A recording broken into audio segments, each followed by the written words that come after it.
அனைவருக்கும் அன்பான வணக்கம். இந்த 2026 மேச ராசி நேர்களுக்கு எப்படி இருக்கும் அப்படின்னு சொல்லி என்னுடைய நண்பர் ஒருத்தர் 12 ராசிக்குமே கொஞ்சம் தனித்தனியாக போட்டால் நல்லா இருக்குமே அப்படின்னு ஒரு ஐடியா கொடுத்தாரு. இந்த ஐடியா எனக்கு இல்லை. சரி, இருந்தாலும் நம்ம இதை எப்படி வித்தியாசமாக சொல்லலாம் அப்படின்னு யோசித்தேன். அந்த அடிப்படையில் இன்றைக்கி நீங்கள் பார்த்துக்கிட்டு இருக்கக்கூடிய இந்த ராசி கட்டத்தில் மேசத்தில் சந்திரன் இருந்தால் மேச ராசி என்று பெயர். இது எல்லாத்துக்குமே தெரியும். பக்கத்தில் இருக்கக்கூடிய கட்டம் வந்து இன்றைக்கி கோச்சார ரீதியில் சனி எங்கே இருக்குது, குரு எங்கே இருக்குது, ராகு கேது, சூரியன் செவ்வாய், புதன் சுக்கிரன் சந்திரன் இதெல்லாம் எங்கே இருக்குன்றதை நீங்கள் இப்போ பார்த்துக்கிட்டு இருக்கீங்க. கோச்சாரத்தில் இருக்கக்கூடிய சந்திரனை இந்த 4 பெருங்கிரகங்களை கொண்டு நம்ம இன்றைக்கி இந்த 2026 எப்படி இருக்க போகுது, கிரகங்கள் அவருக்கு கொடுக்குமா கெடுக்குமா என்பதை பற்றி இந்த வீடியோவில் தெளிவாக பார்ப்போம்.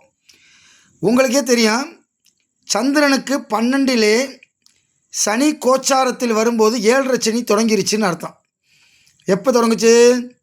2025 மார்ச்லேயே சனி பயிற்சி வந்துருச்சு. அப்போயே அவங்களுக்கு 7.5 சனி தொடங்கிருச்சு.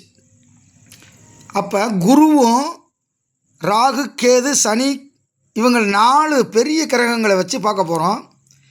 அதாவது சந்திரனுக்கு 3ஆம் இடத்தில் குரு இருந்தால், கோச்சாரத்தில் இருந்தால் பாருங்கள், துரியோதனன் படை மாண்டது இந்த டயத்தில் தான் அப்படிங்கிறான்.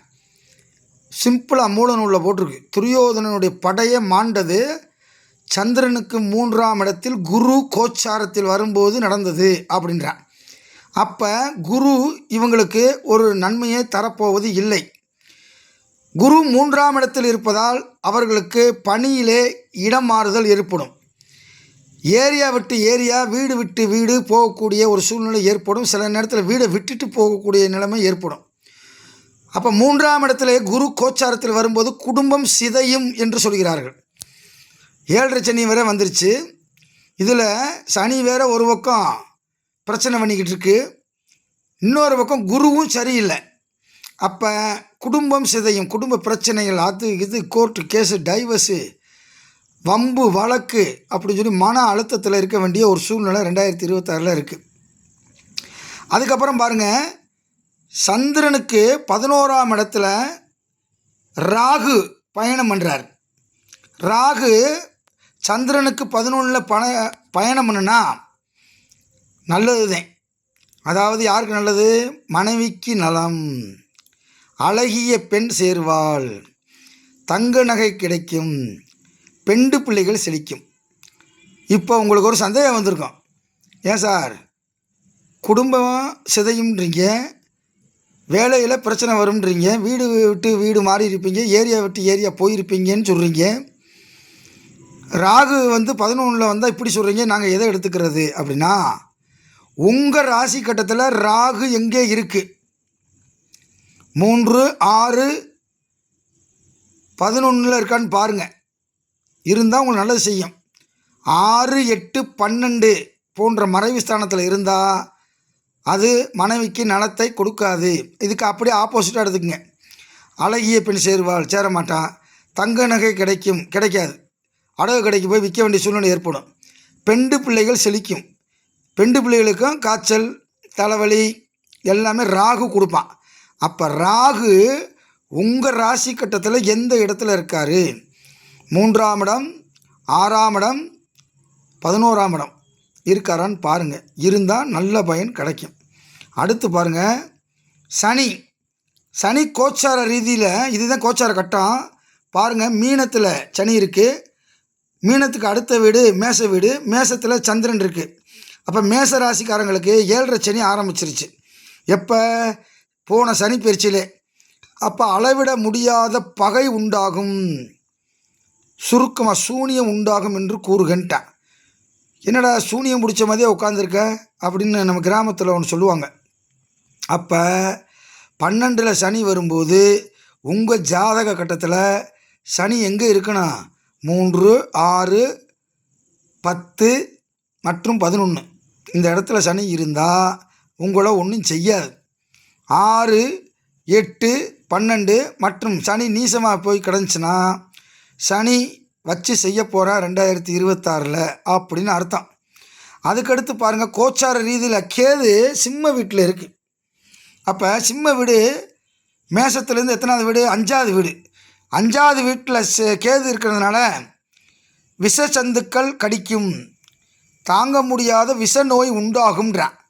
அப்போ கேது உங்கள் ராசி கட்டத்தில் 3, 6, 11 போன்ற இடங்களில் கேது இருந்தால் உங்களை விஷச்சந்துக்கள் கடிக்காது. தாங்க முடியாத விஷ நோய் வருமா? வராது. அதுக்கு பதில் அது இருக்கக்கூடாத இடத்துல இருந்துச்சுன்னா உங்களுக்கு பிரச்சனை வரும். எந்த இடம்? 2ஆம் இடம், 4ஆம் இடம், 5ஆம் இடம், 6ஆம் இடம், 7ஆம் இடம், 8ஆம் இடம், 12ஆம் இடம். இந்த இடத்துலலாம் லக்கணத்துலேருந்து உங்களுக்கு இந்த இடத்துலலாம் கேது இருந்துச்சுன்னா விஷசந்துக்கள் விரட்டி வந்து கெடுக்கும். விஷசந்துக்கள்னால் உங்களுக்கு தெரியும், பாம்பு, பல்லி, நெட்டவாக்களி, வண்டியில் போகிறப்போ அந்த இது கூட கடிக்கும், வண்டு, இது மாதிரிலாம் கடிக்க வேண்டிய ஒரு டைம் அப்படின்னு சொல்கிறாங்க.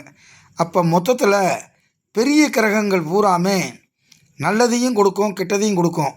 உங்களுக்கு குரு எந்த இடத்துல இருக்காருன்னு பார்த்து முடிவெடுக்கணும். உடனே இடமாற்ற வரும், குடும்ப சிதையும் அப்படின்னா பயப்பட தேவையில்லை. குரு நல்ல இடத்துல இருந்தால் உங்களுக்கு பிரச்சனை இல்லை. குரு மகரத்தில் நீசமாகி போயோ 6, 8, 12 போய் மறைஞ்சோ அல்லது குருவோட சேர்க்கையோ பார்வையோ சனி செவ்வாய் 2 குருவை பார்த்தோ இப்படிலாம் இருந்துச்சுன்னா இது ஒரு மோசமான பீரியடாக ஆயிரும். இது ஒரு பொது பலன்தான். அதுபோக உங்களுடைய ராசி கட்டத்தில் குரு, ராகு, சனி, கேதுல எங்கே இருக்குதுன்னு பார்க்கணும். பார்த்துக்கிட்டிங்கன்னா இந்த 2026 லாபகமாக நீங்கள் ஜெயிச்சிடலாம். அப்படி இல்லாத போது இதில் உள்ள கஷ்ட நஷ்டங்களை நம்ம 2026 அடைய வேண்டிய ஒரு சூழ்நிலை இருக்கும். பார்த்து இருக்கணும். பல பிரச்சனைக்கு காரணம் வாய் தான். அந்த வாயை நம்ம திறக்காமல் இருந்தோம்னா இந்த 2026 எளிமையாக கடந்துடலாம். உங்களுக்கு பார்க்க தெரியுதான்னு பாருங்கள். அப்படி இல்லையா எனக்கு வாட்ஸ்அப்பில் அனுப்புங்க. 5 நிமிஷத்தில் பார்த்து உங்களுக்கு சொல்லிடுறேன். பயப்பட தேவையில்லை. சிவன் இருக்கார், வழிபடுங்க. கோளறு பதிகம் பாடுங்க. கோள்களால் ஏற்படக்கூடிய தீமைகளை அழிக்கக்கூடிய ஒரே ஒரு பதிகம் கோளறு பதிகம். திருஞான சம்பந்தன் எழுதியது. அதை படியுங்கள். இந்த 2026 உங்களுக்கு நல்ல உடல் ஆரோக்கியத்தையும் நல்ல பொருளாதாரத்தையும் பணி வாய்ப்புகளையும் வழங்க வேண்டுமென்று நானும் சிவ பூஜையிலே உங்களுக்காக வேண்டிக் கொள்கிறேன். நன்றி, வணக்கம்.